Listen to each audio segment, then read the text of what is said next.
Welcome to the Coalition here in Vancouver, British Columbia, Canada, home of Gears of War. When Gears debuted in 2006, it instantly redefined the genre. And now in 2026, we're on the cusp of another rare moment. A chance to honor where we've been, celebrate with our fans, and lay the foundation for where Gears is going next. To get there, we're taking it all the way back to the day the world changed and the fight began, Emergence Day.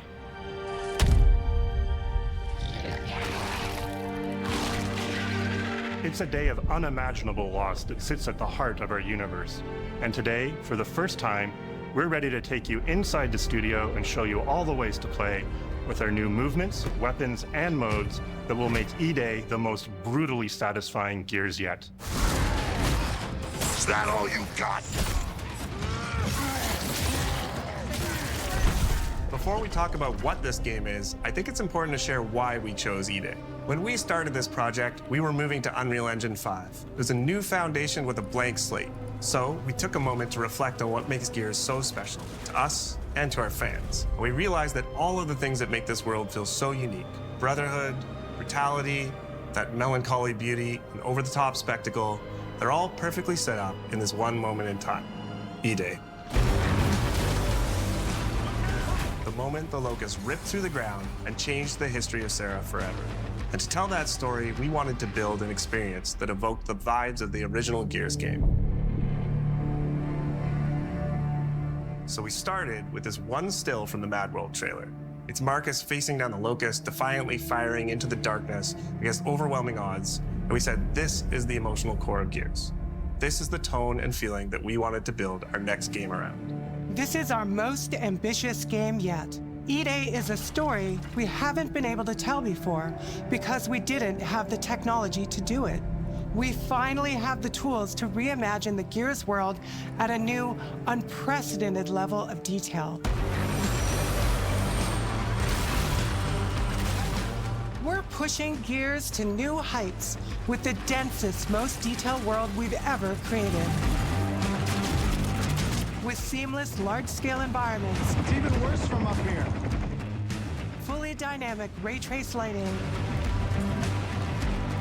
And richer real-time destruction. I was gonna say, I picked up on that. Drive, we literally rebuilt everything from scratch. Characters, enemies, weapons, animation, sound, the world itself. And then we tear it apart in front of you. You'll fight against bigger and more brutal enemies with new and craftier weapons and navigate the battlefield with more natural character movement so that every moment of emergence plays smoother and hits harder. This is a game that feels like Gears, but plays like new. Now, we're inside. It's a return to the feelings that we had when we played the original games, but now reimagined, evolved, and enhanced. I like the power of movement. the new engine. I'm not gonna lie. I like the way it looks, the way they move. E-Day is set before the events of the original Gears of War. After decades of conflict, peace it's has giving me finally a good been vibe. declared on Serra, and the Gears have returned home.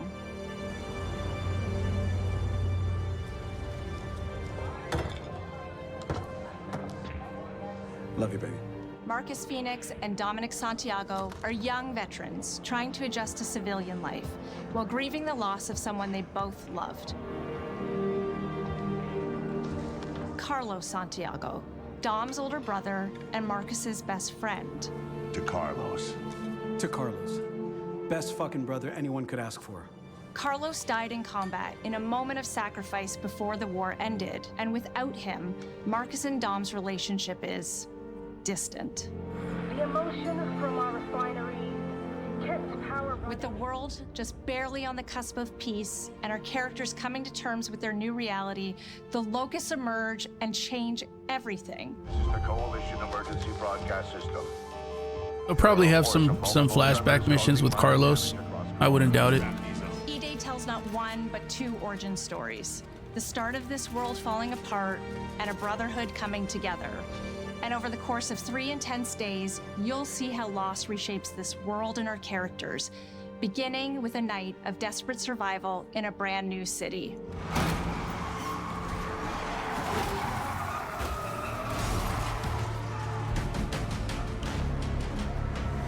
We decided to focus our story on just one city, so you could really feel what war does to people. When we started creating Kelowna, we wanted it to be more than just a backdrop. We wanted to feel alive, like it was another character in the story, packed with layers and personality. Kelowna used to be all about innovation and discovery. But years of industrialization for the Cog War effort totally reshaped it. With such a rich history, it made sense to lean into that classic Gears retro vibe.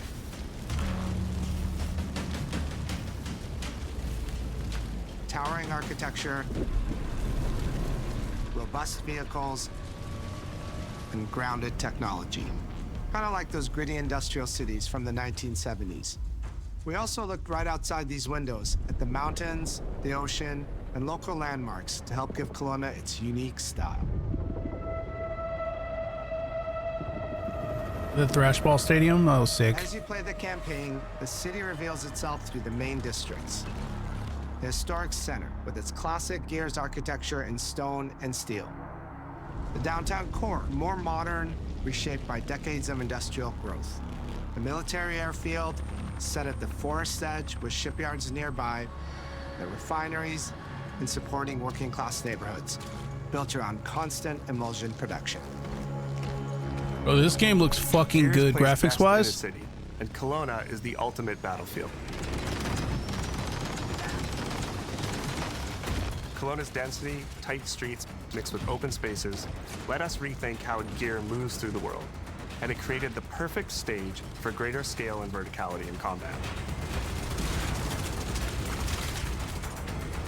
Our soldiers are basically giant tanks in armor. They slam into cars, weaving through hails of bullets. And we wanted to keep that heaviness, but add more fluidity to how you move through the battlefield. Cover is life in Gears. And we've completely rebuilt our movement and cover systems, with smoother transitions and a bigger range of cover heights and shapes, including new low ground cover. This all allows us to create more Yeah, that low complex ground and cover's organic sick. feeling spaces than ever before. From sprint, you can now slide, which lets you quickly get under objects, slide around corners, or transition more smoothly into cover from a run. And we added the ability to jump, which really opened up this citywide battleground. We get to play with more verticality, climbing walls and vehicles, or clearing gaps in crumbling buildings to reach new flanking routes.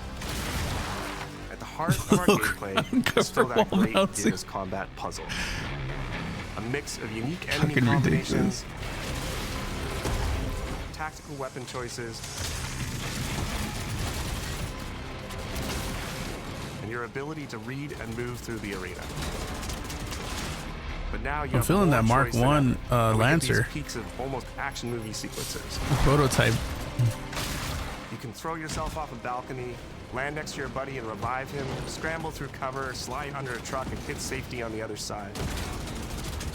We get these amazing Gears playgrounds, small and large, where all these elements come together, and the city is filled with them. Oh, they're gonna figure it out. Move across the city, from linear fights in narrow streets and alleys to more open districts, where you have access to entire neighborhoods. Now you have strategic choices. Do you take the enemy head on? Do you flank them from a side entrance? What do you guys think about that active reload Or meter? you climb up to the balcony across the street and take them all out with your long shot? It's up to you. And if you're playing co-op with your friends, well, then you can try all three at the same time. Taking your own path reveals small stories from the city. Survivors trapped in an apartment. There's a civilian in that building. 4th floor. A Raven crashed in the distance. A group of Gears readying an ambush. You still have your orders, but it's up to you to decide He where was you too offer to distracting. help or how much of the city you choose to explore. And that That city might be. is fully realized. To create a city of this scale and detail, we needed to invest in an entire suite of tools. Tools for roads, intersections, sidewalks, e-holes, buildings, rooftops, and pipes. We have a procedural content generation toolset for scattering millions of pieces of trash and debris across the ground to make Kelowna feel lived in. This is the largest, most complex location you've ever seen in a Gears I game. like that they brought that gun back. But the board control is connected to an older antenna.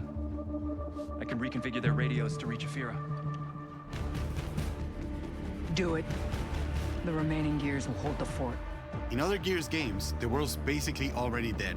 There are very few human survivors left. But in E-Day, you're watching a live city get ripped apart in front of you. People who once went to work, sporting events, and celebrated the possibility of peacetime are now stopped in their tracks. They abandon their cars and run for survival, attempting to find refuge in subways or stores. A glimpse of a child's toy or dinner left uneaten are reminders of what's been lost and the horror of what the Locusts have unleashed.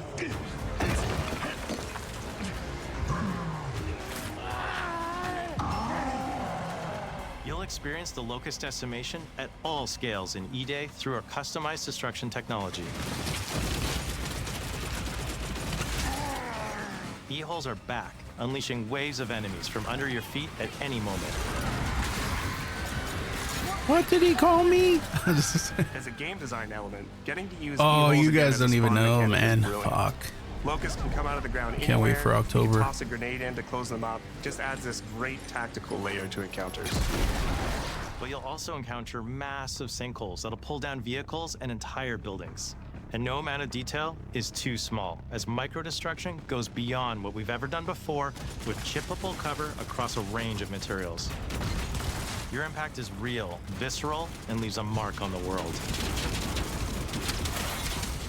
That's Destroyed sick. Beauty has long been a visual pillar of Gears of War, and we finally get to show the before, making the after hit that much harder.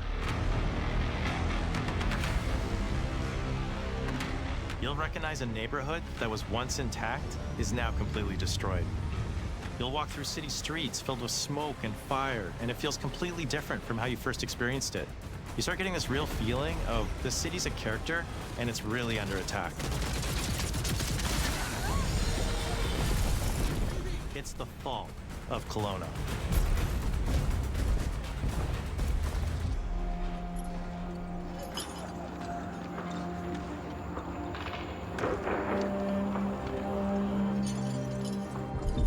E-Day is an intentionally intimate story. There's this colossal event going on in the plot, but the actual characters and the journey they go on is where you get to explore themes of burden, of loss, and of loyalty. The whole world of Gears is about characters. It's the nightmarish monsters from below versus the soldiers that hold the line in a war for survival. You okay? No way, this Yeah. is real. It's pretty fucking real to me. On your feet. It's around that This was time. our opportunity to focus on what makes Gears characters so special and what makes our enemies so iconic. The entire campaign is played from the perspective of our new squad, Bravo. As the invasion breaks out, you'll meet Mags Carter, a former Gear now sweating it out at Kelowna's emulsion refinery. Now, why don't you come talk shit when your balls drop? And quit going through my stuff. And you'll also meet rookie cadet Lucas Reyes. Hell. A sharp comms officer who never made it to the front lines despite his dreams of military glory. Holy fucking shit. Mags and Lucas, together with Marcus and Dom, are four soldiers thrown together, fighting through tensions with each other while fighting the Locusts, ultimately forging their bonds in battle. We follow Bravo Squad with our cinematic cameras, just like the intense war movies we love. The shots are intentionally gritty and a bit shaky, and leaning into these rough edges is what makes you feel like you're right in the middle of the action. Bravo's story also intertwines with others called to defend the city, including returning characters like warrior philosopher Ty Kaliso. Our roads converge again. Marcus